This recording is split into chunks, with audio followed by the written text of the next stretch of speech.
Welcome to RECO12. My name is Justin. I am a child of an all-powerful and all-loving God and a recovering addict, and I'm blessed to be the host of this meeting and podcast. RECO12 is an organization with the mission of learning and sharing the similarities of addiction of all kinds and gaining and sharing tools and hope from others who are walking a similar path. We come together from all places, faiths, and backgrounds to gain tools and hope from others who are walking this path. Speakers from our past meetings have represented so many fellowships, addictions, and afflictions, and we look forward to continuing to add to the diversity of speakers and backgrounds. And by the way, thank you. Last week, I put out a thing for members of Gamblers Anonymous, and I've got a couple of speakers already lined up for later this year from that fellowship, because that's one that we haven't had people from before. Excited about that. Thank you all, listening audience, who brought that together. So today's speaker for the 159th meeting is Evie S., whose topic will be Life Changes Through 35 Years in Recovery. And we'll get to her talk in the Q&A afterwards in just a minute. First, for some business. The RECO12 family of recovery resources launched a new service for all addicts and those seeking the solution. It's another recovery meeting podcast called RECO12 Shares. Now, RECO12 Shares is an open to anyone, anytime, asynchronous, shares-only, unaffiliated 12-step meeting. All are welcome to record a solution-based share that is uploaded to be part of a short 20-minute recorded recovery meeting available in podcast format anytime, anywhere. To listen to any of the 12 now meetings uploaded so far, or to learn more and record a share of your own, please visit www.reco12.com/shares. That's RECO12.com/shares. Or click on the links that I'll put in the show notes and the chat of the live meeting here when we get going. There are also a couple of other RECO12 family of recovery resources on the horizon that I'm super excited about, one of which is being finalized this week, and I'm going to make that general announcement now. This is putting it out there for the first time. Super excited about this and what further developments may come from this project. This next project is a collaboration between RECO12 recovery resources and recoveryguy.org. It's a big book forum, a big book study called The First 164, where the big book will be gone through line by line by a dynamic, longtime big book enthusiast, Robert P., who is also a two-time guest speaker on RECO12, who will teach the big book to people from at all levels of recovery experience and addictions. Now, as mentioned, more information will be forthcoming, but the first meeting of this first 164 happens today on Zoom at 1 o'clock p.m. Pacific time in about, 3 hours? Yeah, 3 hours from now. You're welcome to join in there, and I'll put the meeting information in the chat of this live meeting and in the show notes. And for all of these things, your donations and subscriptions are making this all possible, as there are costs to build and maintain all of them. Thank you. So on that note, RECO12 is a self-supporting service, and we appreciate your help in keeping us working our 12th step in this manner. We gratefully accept one-time contributions through PayPal and Venmo, through the links that will be in the show notes and the chat. And we have also started a new monthly subscription program called RECO12 Spearheads. To join in and help support these cool projects, please consider donating at reco12.com/support. And the links will be in the show notes and in the chat. We look forward each week to receiving from the light reflected from our speakers. That light inspires hope, meaning, worth, and growth in us, the listening audience. Now I'm going to introduce today's guest speaker for today, Evie S., who was a previous speaker on meeting number 116 back in August of 2022. Now here's a little bit about Evie. Evie has been in CoDA for 35 years and has done service throughout most of that time at every level of the fellowship in 3 different CoDA communities and at the world level. She found CoDA after many years of therapy and other personal development efforts, and believes that CoDA and the 12 steps have given her the most important tools she needed to heal her relationships, especially with members of her family of origin. She met the love of her life through recovery, and they were together for 31 years and married for 29 before he passed away just this last June. Their relationship went through many periods of struggle, and she truly believes that it would not have survived without the CoDA tools. Her ongoing CoDA recovery and her many CoDA friends have been her primary support during this past difficult year. Take it away, Evie. The floor is yours. Thanks, Justin. Hi, everybody. My name's Evie, and I'm so grateful to be in recovery from my codependency. I just want to change my view. So, and just to let you know, somebody was supposed to come and pick up my dog and take her for a walk, but they haven't come yet. So don't be surprised if you hear a little bit of barking. Okay, so as I said, my name's Evie, and I'm so grateful to be in recovery from my codependency. I was lucky enough to find CoDA when it was just over a year old because I was actively looking for it. I had a lot of friends who were in other 12-step programs, and I didn't really qualify for any of them.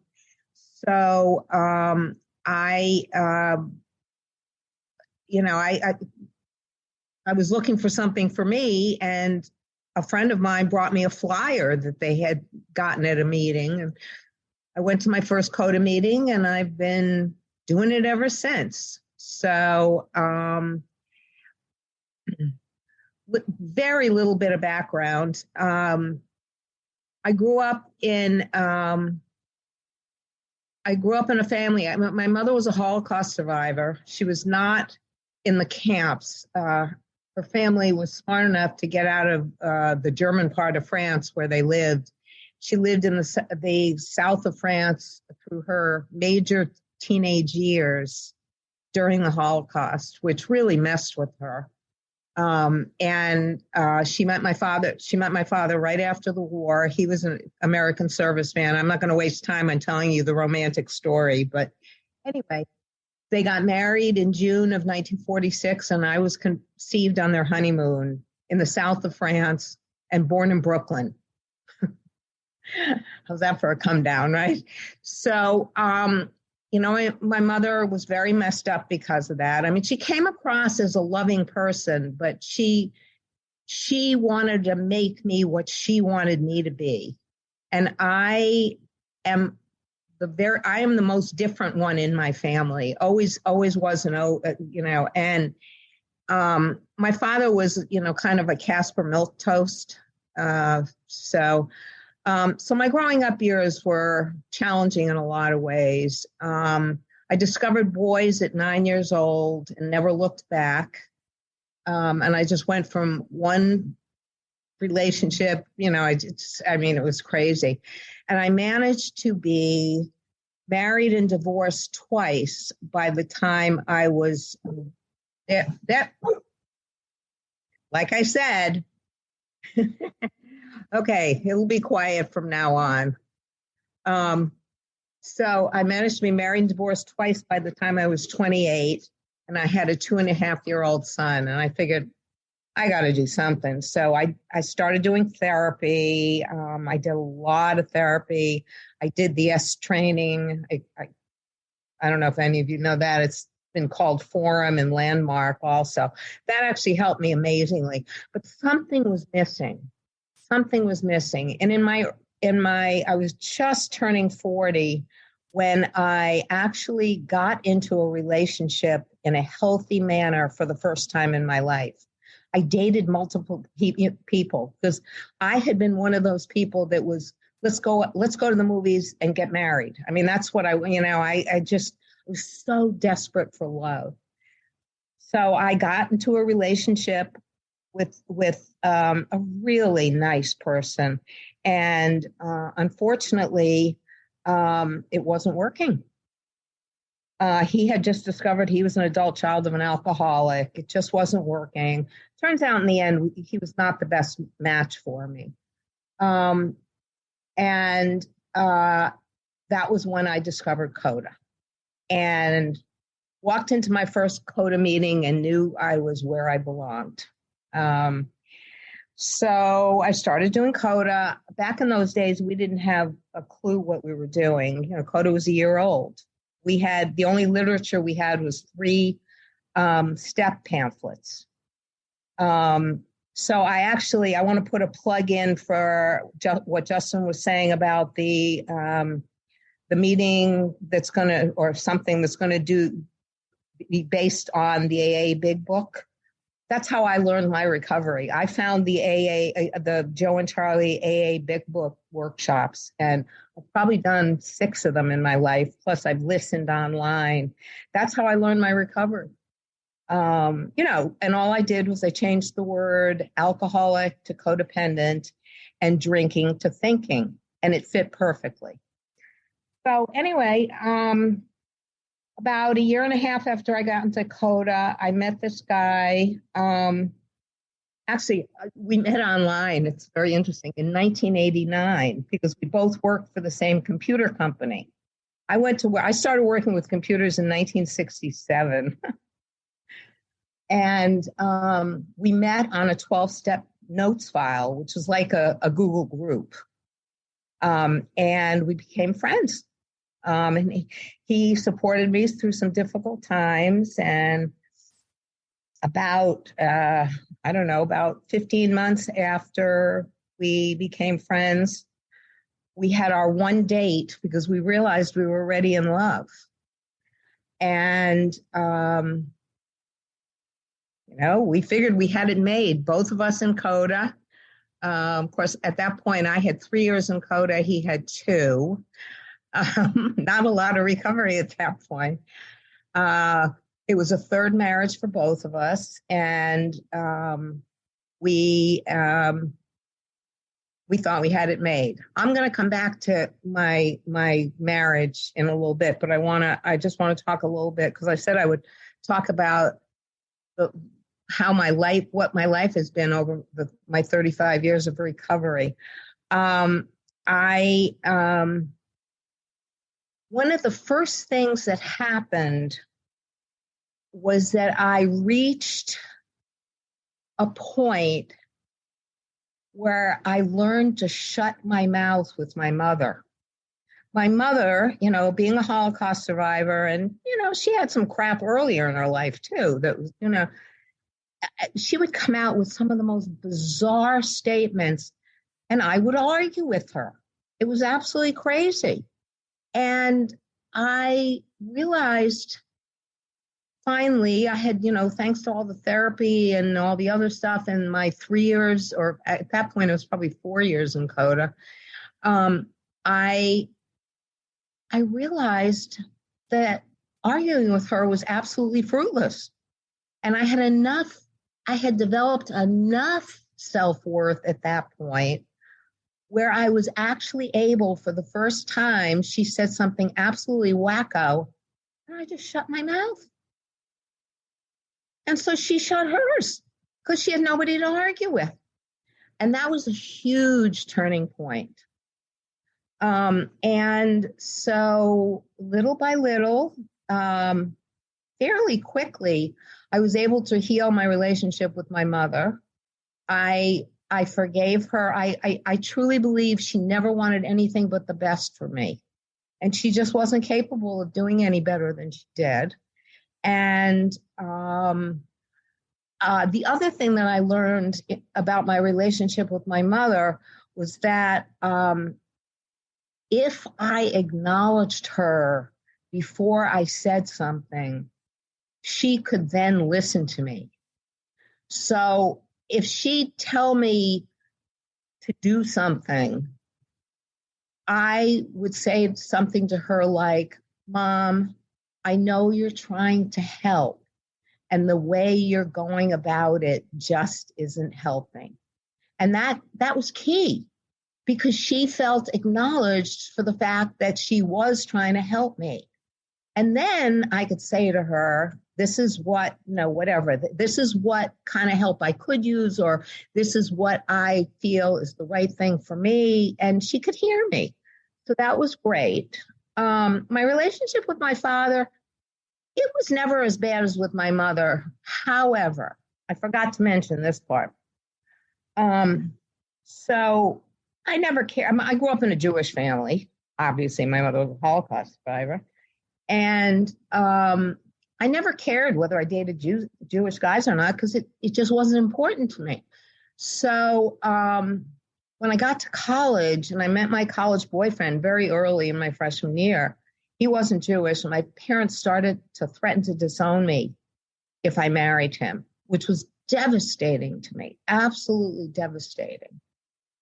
And it was really coming from my father more than anyone. And that, my father and I were pretty much able to heal that. Although the first time I told him how awful I felt, he said, oh, we never really would have done that. And how I thought to myself, I wanted to say, you effing hypocrite, but I was healthy enough at that point not to. So my relationship with my father never got very deep again, but at least, we were okay. So what are some of the other things that happened? I changed my career several times as a result of my recovery. Being a female in the computer industry back in those days, plus I ended up in management, and that was even more challenging. And so I left the computer industry once, got a master's in community social work, did some work in public health, realized it was way too slow paced for me, ended up going back to the computer industry. And then when I got laid off during the dot-com crash in 2001, I just couldn't go back. I couldn't go back. So I ended up teaching computers to middle school kids in South Los Angeles for 7 years. That was my last job. It was the lowest paying one I'd had in a long, long, long time. And it was probably the hardest one I ever had. Let's talk about being with kids who were messed up. Oh my God. Anyway, so that was what went on with my career. And through all that, my recovery was helping me to make my decisions. And, I look back on it and I say, yeah, I had an interesting career life. I really did. So let me talk a little bit about my relationship with my higher power, because that's very important to me. So because of the religious abuse I had, the word God turned me off. However, I was so drawn to the 12 steps that I just decided, okay, I'm going to act as if I believe in a higher power. I had no trouble with steps 1 and 2 because it was very obvious to me. I shouldn't say I had some trouble with step 2, but step 1, I had no problem admitting my powerlessness because I've been trying to live my own life for so long, and I wasn't doing a very good job with it, despite the fact that to all outside appearances, I looked like I had my shit together because, I had a really good job. I owned my own home, et cetera, et cetera. Anyway, so when I got to step 2, I said, okay, I'm going to believe in a power greater than myself. I picked Yoda as my first higher power. I still love Yoda. Yoda and E.T. are two of my favorite beings because they're both so loving. Step 3, I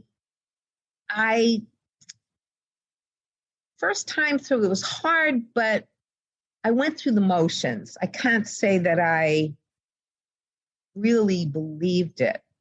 I had no trouble with step 4. Interesting enough, a lot of people have trouble with step 4. I had no trouble with step 4 or 5. 6 and 7 were interesting to me, very interesting to me, because my first time through, I said, oh, piece of cake, no brainer. Of course I want to have all my defects and shortcomings removed. Little did I know. And 8 and 9, I really didn't have any trouble with 8 and 9, and on and on. Anyway, so to come back to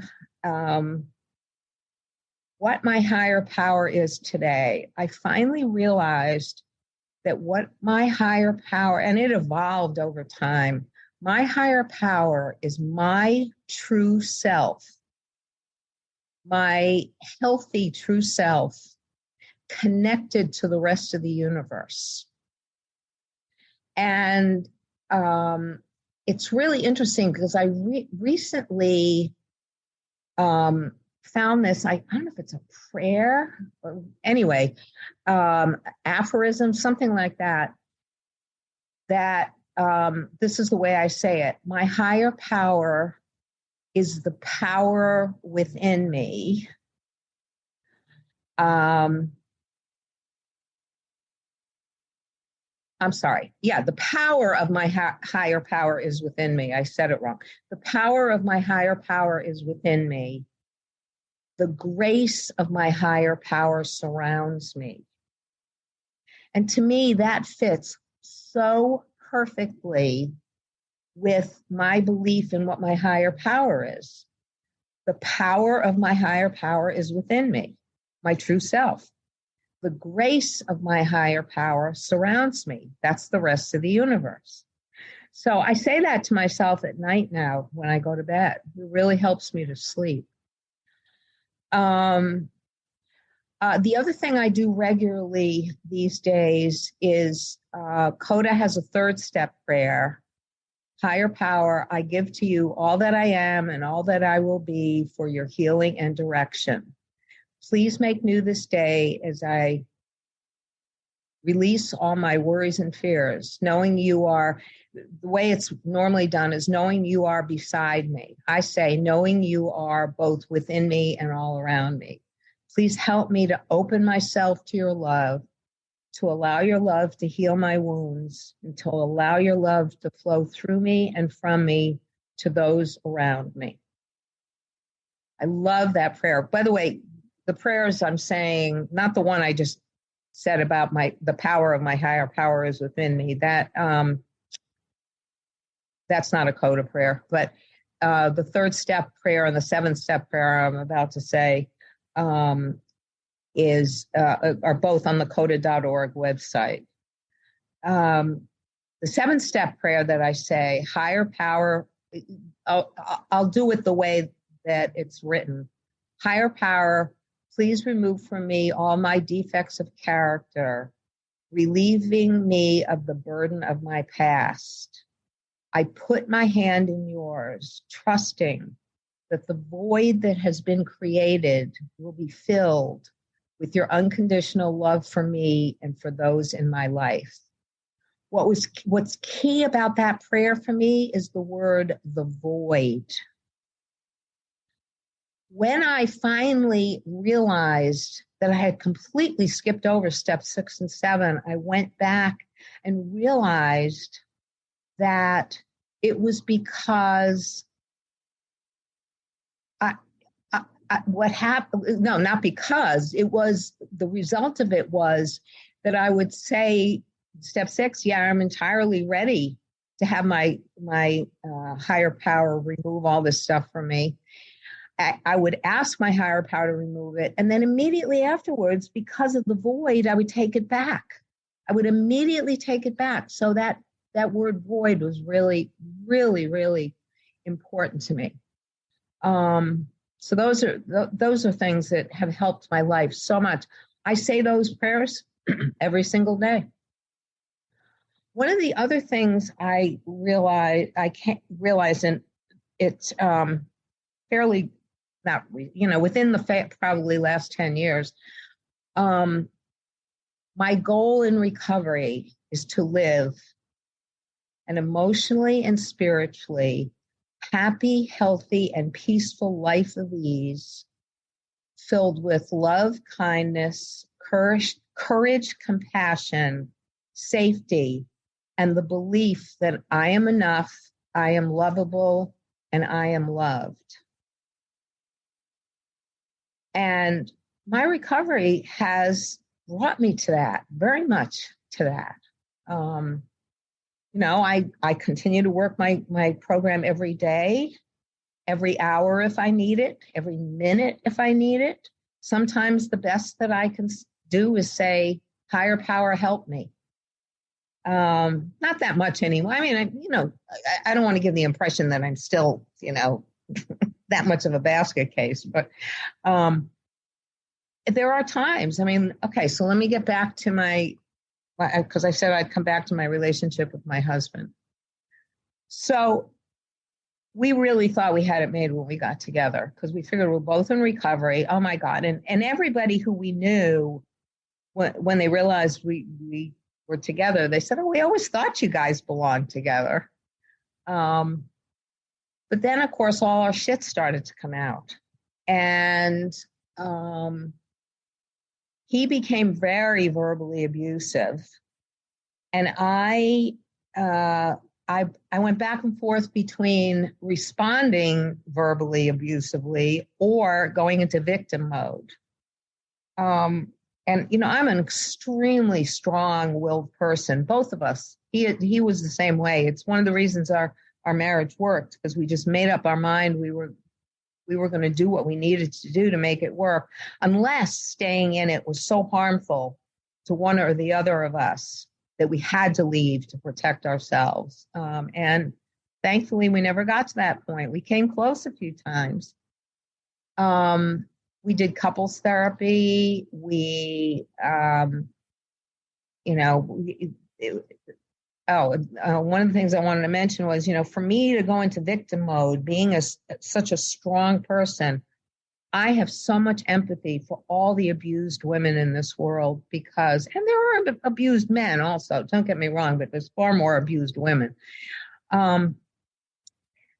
Because if somebody like me could go into victim mode, then anybody could. So the good news is we got into couples therapy. We had a wonderful therapist. He really helped us. We kept both working our CoDA programs, and little by little it got better. The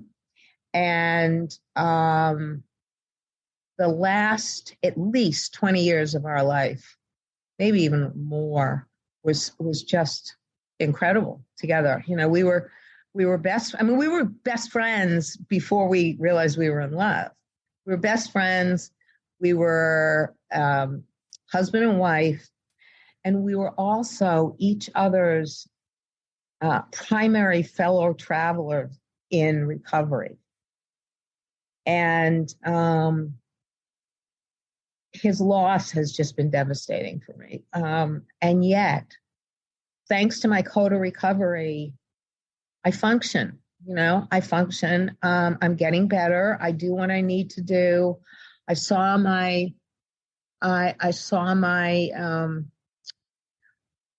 primary care physician, and I had my physical last week, and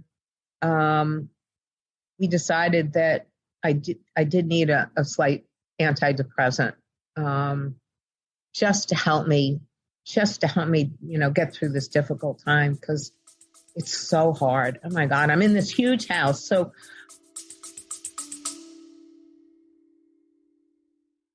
stress and trauma happen inside of our bodies, so we can't just heal them through talking. We must also heal them through feeling. My name is Luis Mojica.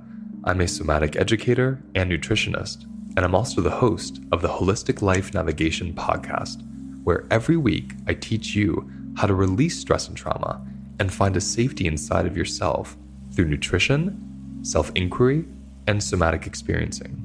Join me over at the Holistic Life Navigation podcast, or visit me at holisticlifenavigation.com.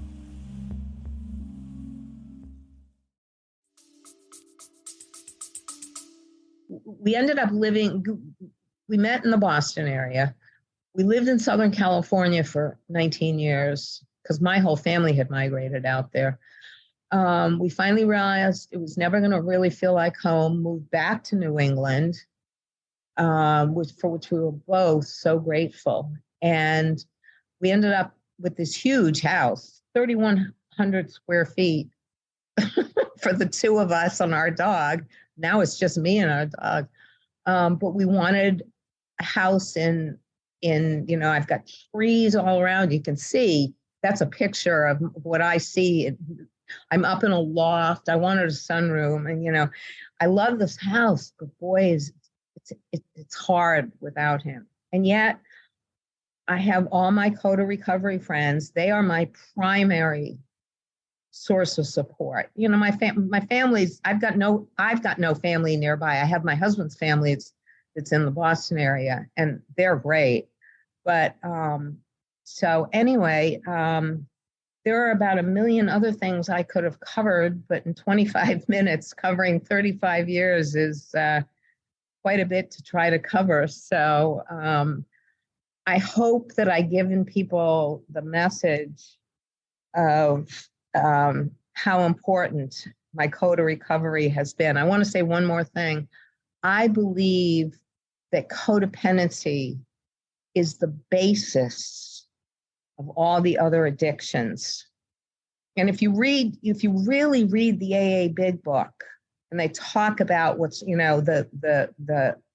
what's going on inside, they're really talking about codependency and, alcohol, drugs, all that stuff, workaholism. That's one of mine. Are all a way of have all been ways of dealing with my codependency.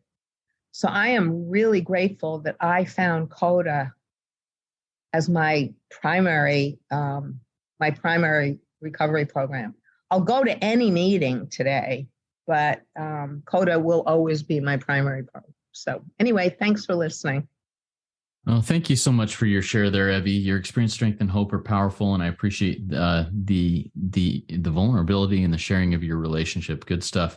There was one part of your share, and it was right in the middle of what you were sharing what your goal is. Your phrase, your life statement, where the recording paused for about, it didn't pause, it froze for about 5 seconds. Can you repeat that phrase for us, please? Sure. My goal is to live an emotionally and spiritually happy, healthy, and peaceful life of ease, filled with love, kindness, courage, compassion, and the belief that I am enough, I am lovable, and I am loved. And what I forgot to mention is that I found my spirituality in CoDA. I never had a spiritual life before that. I found it in CoDA. Love it. Thank you for sharing that. Okay, so a reminder to our live audience, if you have questions for Evie, please type them in the Q&A link at the bottom of the screen. Looks like 2 speech bubbles over the top of each other. We'll get to those as we go along. I've written down a few questions here for her also that are based on things that she shared. Please feel free to type in any of those questions. But I'd like to start out here. You mentioned, you said, as I went through the steps, things were going along. And then step 6, 7, I thought was really easy, but oh boy, was there more to it than just the 2 paragraphs that are in the Big Book of Alcoholics Anonymous on steps 6 and 7. Tell us a little bit more about that development and realization of there's more to steps 6 and 7 than just, hey, I want to get rid of my character defects. Hey, higher power, please take my character defects away. Tell us more about that. Okay. Well, step 6, saying I want to get rid of them, was coming from my head. It was coming from my head. The problem was it wasn't coming from my gut, my heart. That's how I really differentiate. And unfortunately, too often when I'm in my head, I'm either operating out of my ego or my wounded self. Okay. So my ego and my wounded self were like, of course I want, this stuff's not working for me. So of course I want it removed. I had to get to the point where in my gut, I was willing to do what needed to be done to have them removed. And the way I say it today, I say, higher power, please remove from me all the things that get in the way of my being able to lead and emotionally and spiritually happy, healthy, et cetera, what my goal is. Okay. Okay. So that was step 6. So because of the fact that it was coming from my head, when I got to step 7, I said to myself, of course it's a no-brainer. I'm going to ask my higher power. First of all, I didn't yet have a good relationship with the higher power. The fact that I picked Yoda was great because at least it was I was heading in the right direction. I was heading, to a loving higher power. And then, but I never got to the place where in my gut, not back then, I never did, in my gut, I was willing to do what absolutely needed to be done for me to actually have that stuff removed. And there were all sorts of things that were included in that. I mean, I have an obsession with time. My husband used to call me the crazy lady with the stopwatch. I had an obsession with time. I lived my life in fear underneath everything. I think that's true of a lot of us, most of us probably. But having a Holocaust survivor parent and being born so soon after the war, I got the message in utero that the world was not a safe place. So, but it was very hard for me. The minute I confronted that void of not using all this stuff that I was using to control. I was a control freak because I was so afraid all the time. The minute I did that, the minute I let go of that, the void terrified me, and I just couldn't hang in there. So thankfully, I was only probably 3 or 4 years into recovery when I recognized that I hadn't ever done steps 6 and 7. And I began to do them, but they still took a really, really, really long time. So I try to share that whenever I share, because I think a lot of people react that way, that it's a no-brainer. It's not. Yeah, I agree. I remember the first time I went through the steps, my sponsor, said, okay, are you willing to have these character defects removed? Yep. Okay. Step 6 done. Are you ready to get down on your knees and pray and ask God to remove them? Yep. All right. Check. You're done. And it wasn't until years later that I was working with a sponsee who later told me, man, steps 6 and 7 have been the most meaningful of all the steps to me. I was like, really? Okay. Well, I need to look at this and try and figure this out myself. And I agree now. You've brought up the void a couple of times, and how the void it was so painful that you just had to fill it back in with something rather than let it be filled by, other higher sources. Talk to us a little bit more about the void and how you go about that when you feel that void today, how you go about filling that. Oh, great question. Well, the most important thing I do is to allow it to be. I don't use any of my usual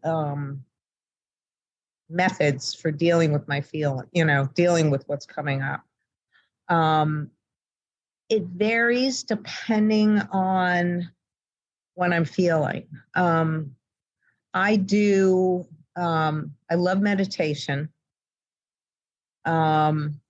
I don't do as much meditation as I'd like, but, I've also done, I didn't mention this, I've done a ton of inner child work. And I don't know if that comes up in a lot of programs, but, I have realized I have all these, today I don't even call it my inner child. I call them my inner beings, because I have all these different versions of me that exist inside and pop up at different times. So if I'm starting to feel, typically what happens when the void pops up is I feel very anxious. So depending on how it pops up, I might meditate. I might reach out to a fellow traveler. I might reach out to one of my inner beings. And I've done a lot of dominant hand, non-dominant hand writing. It's funny because I was part of a group that did some inner child work very early in CoDA's existence. We actually wrote a little handbook. This was part of the group in the Boston area. And by the time we brought it to CoDA World to be published, we'd lost contact with too many people, didn't have the copyright assignments, and so it never got published.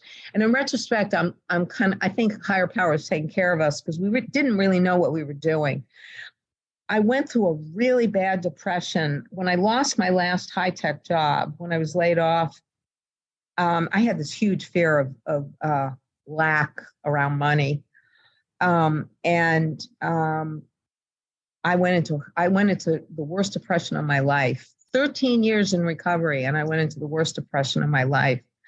The only thing I could do was get from my bed to the couch and get to meetings, and my husband took me to the meetings. I ended up doing a lot of inner child work then and also later. Made a huge difference.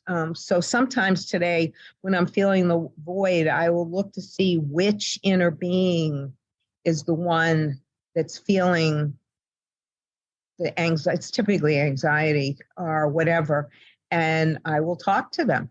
I don't need to write anymore because we have developed such a good relationship. Yeah, thank you for that, and appreciate that. A reminder to our live audience, if you have questions for Evie, type them in the Q&A link at the bottom of your Zoom window. We'll get to those. I've got a couple that have come in. This one's from an anonymous attendee. They say, I hear so much kindness and compassion in your share. Thank you so much. And then the question continues about with your goal. How did you come up with that goal? Is that something you found from recovery material? Is that something you worked through, in your own thing? And also, well, we'll go to that with your goal. How did you come up with that? Okay, so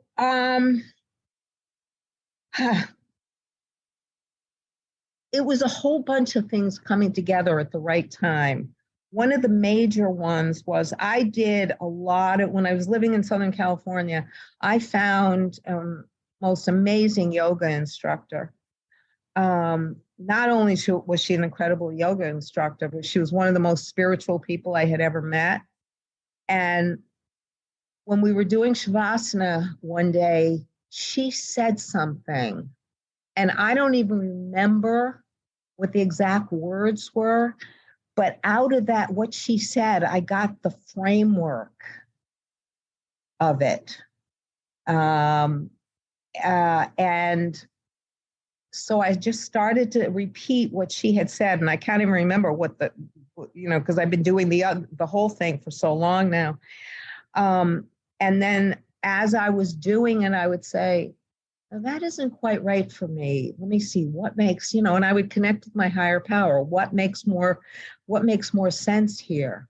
Did I say, by the way, about with the void that I talk to my higher power and ask my higher power for help? I think I skipped over that, but that's always my first step. Anyway, so little by little it evolved. It certainly wasn't I didn't read it anywhere, but things were, some of the things were the things that I wanted in my life. I want to be happy, healthy, peaceful. I want to be courageous. I forgot to mention, I say step 4 a little bit differently. I say I made a loving, searching, and courageous moral inventory of myself, because I'm never going to be fearless. But if I'm courageous, I can do a really good job. So, that's how it evolved. Love it. Thank you so much. And I think this next question, I'm going to combine it in from 2 different questions. One's from Sam, one's from an anonymous attendee. The question is, how do you help yourself be in a place of feeling lovable and loved when it doesn't seem like you are, and maybe others don't seem to love you either, and then mix that in with, living your life not as a victim? So kind of take those two and put them together and let us know what your thoughts are on that. Okay. So that didn't come easily. Okay. Because, I never felt lovable growing up. That's what I was searching for.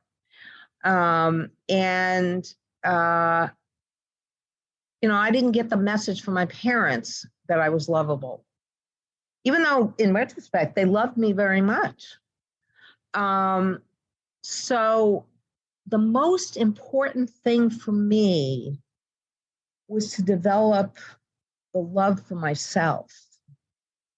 And that came little by little from acknowledging my self-worth. And that didn't come easy. Oh my God, I was so hard on myself. I just thought, because the message I got growing up, I would bring home a report card that was all A's and one B. All I would ever hear about were the B's. My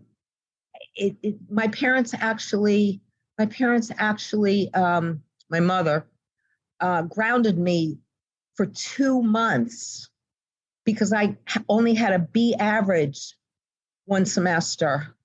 And she told me that if at the end of the next marking period, it wasn't an A average, she'd ground me again for 2 months. I mean, absolutely, so I felt like I was a piece of shit. And little by little, as I worked my steps and as I connected with other healthy people, and as I kept connecting with my higher power, I began to develop self-worth. And that was the single most important thing that I needed in all, in all my recovery, to begin to believe that I could be lovable. What was the victim? The question disappeared. The victim part was. It was just basically how do you apply the goals that you've done and these lessons you've learned to not be a victim. Okay. Well, it's also tied in with developing more self-worth and recognizing, and again, this was a therapy, and especially couples therapy was really important in this, to recognize that the way that people were interacting with me had much more to do with them than with me. They were operating out of their issues. And I just happened to be, an easy target. And I believe that the relationship that my husband and I developed, the basis for both of us was that we developed self-worth. And as a result of having developed self-worth, we didn't act out as much, and we were open to hearing what the other one needed, particularly when it was presented in a healthier manner, which we were able to do because we had developed more self-worth. I know that was very wordy, but I think I got the message across. Yeah, I think that's really helpful. Thank you for sharing that. We've got another question come in from Rowan. Rowan says, it's great to hear you talking about your inner child and family. Rowan says, I have 12 members of my inner family I can talk to. Have you found going to ACOA, Adult Children of Alcoholics, helpful? I'm also in a terrible depression right now. Did you find working with them help you heal from it, that depression? Okay. I went to some when I first got into CoDA, I was also going to ACOA meetings because we didn't have a lot of CoDA meetings. Even though neither of my parents were alcoholics. Today, in some ways, I actually prefer a lot about ACA and it's changed its focus. Today it's adult children of alcoholics and dysfunctional families. There, their big book has an unbelievable chapter about, reparenting. I'm also part of a group. I have a Sunday morning Zoom inner child meeting that I go to. I help start, and we've used a bunch of different things. Right now, we're using the Loving Parent Guidebook, the ACA Loving Parent Guidebook. In many ways, CoDA made a decision a long time ago not to focus on inner child. They've turned it around. As a matter of fact, this year, hopefully, there's a book coming out about growing up. I forget what they don't even know what the title is yet. About reparenting your inner child. So yeah, I mean, CoDA or ACA. It really depends on the meeting. Some meetings are terrific. Some meetings aren't healthy. It's. How do I want to do this? The Sunday morning inner child meeting that I'm part of is not listed as a CoDA meeting or an ACA meeting. We made a conscious decision not to do that. Would you be willing to share that link with me and I can post it in the show notes of the podcast?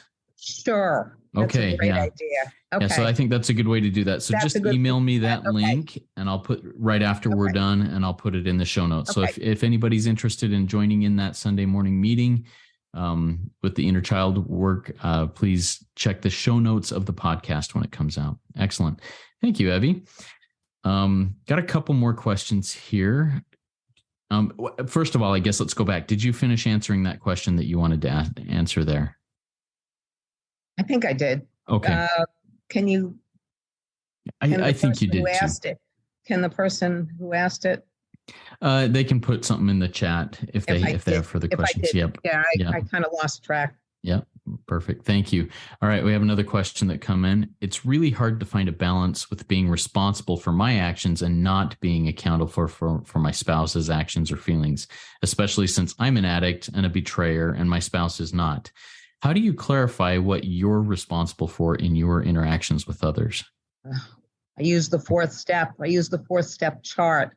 I have a version that I've expanded a little bit, because I always use the AA version, particularly having done so many Joe and Charlie big book workshops.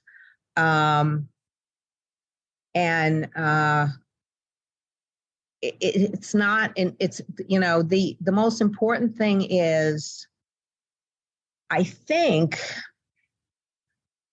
for each of us, what my husband and I learned was for each of us to be willing to take responsibility for our part.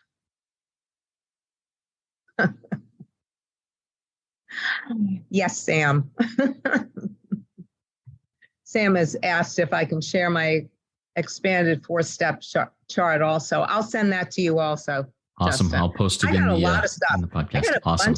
I got a bunch of stuff that I can share with you and you can give to people. Excellent. Did I finish? I think you touched on what you're doing. Yeah, I analyze those things through going through a fourth step, you know, basically. And if you wouldn't mind emailing me that chart. And if anybody out there in the audience has any questions, send me an email at RECO12pod@gmail.com, RECO12pod@gmail.com. And I'll facilitate that connection between you and Evie and get those things to you that way. Excellent.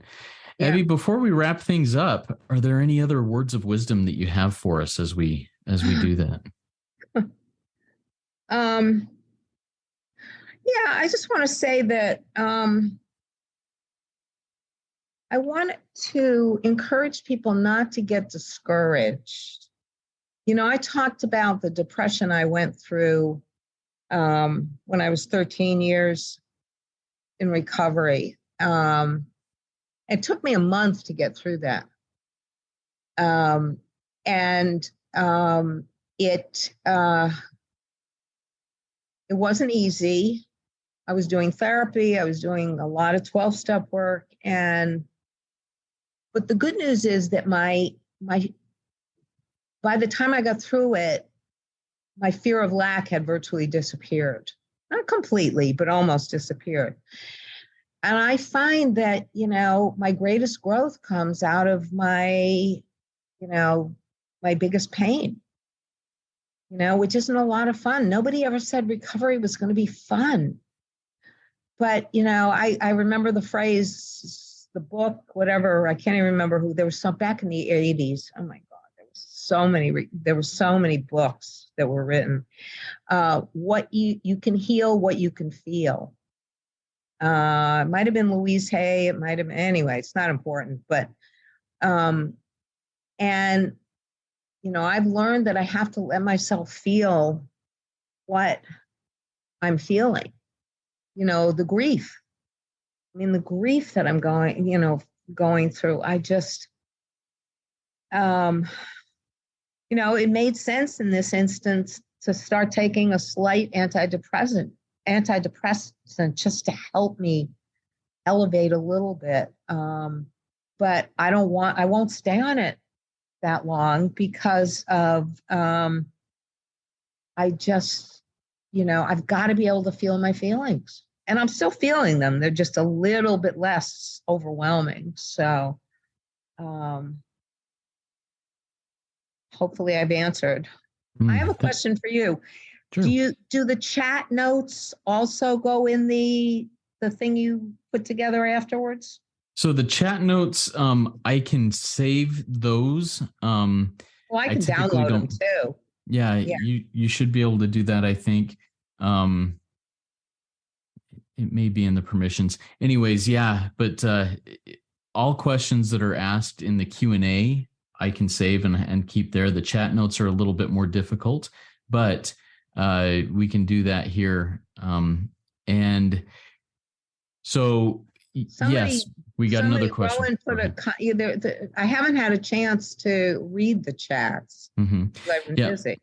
No worries. There's only been a few of them. The book that you just mentioned, You Can Heal What You Can Feel. Someone said, I think that's John Gray, who wrote Men Are From Mars, Women Are From Venus. No, I don't think it is John Gray. Okay. Actually, I think it's somebody else. But I'll look it up and I'll find it and put it in the show notes of the meeting. And then contact information they're asking for. We won't put that here in the recorded thing.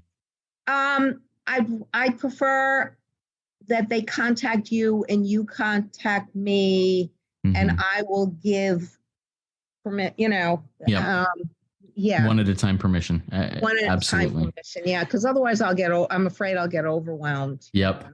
Absolutely. And that's how I typically do it. If people want to contact Evie, please filter it through me at RECO12pod@gmail.com, and we'll facilitate what we can there. Perfect. Well, thank you so much, Evie. We're going to go into the closing reading here. I really appreciate your share. Good stuff.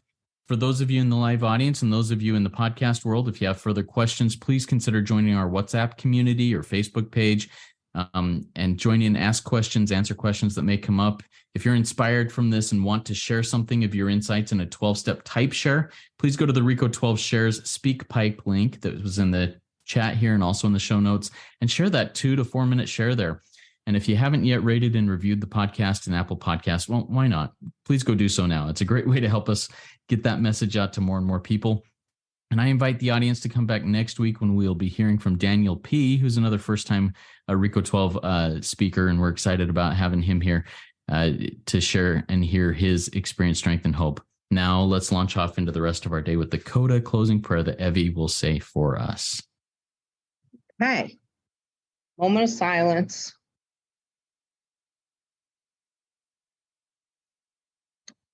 We thank our higher power for all that we have received from this meeting. As we close, may we take with us the wisdom, love, acceptance, and hope of recovery. Thank you, Evie, and thank you, everybody, for being here. Keep coming back. Let's trudge this happy road of destiny together. Work it. You are worth it.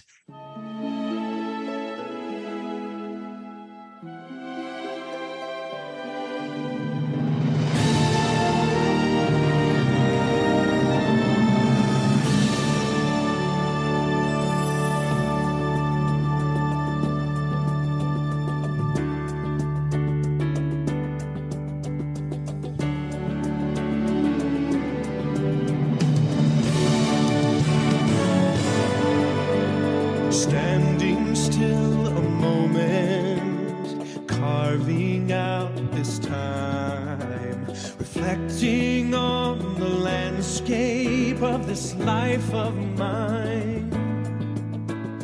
Peaks too high to conquer, streams too wide to cross, troughs too deep to walk through without incurring loss. Yet here I am, still standing tall, despite the rough terrain. One like me survived the storms and walked through wind and rain. Still standing, I will fight the good fight, still searching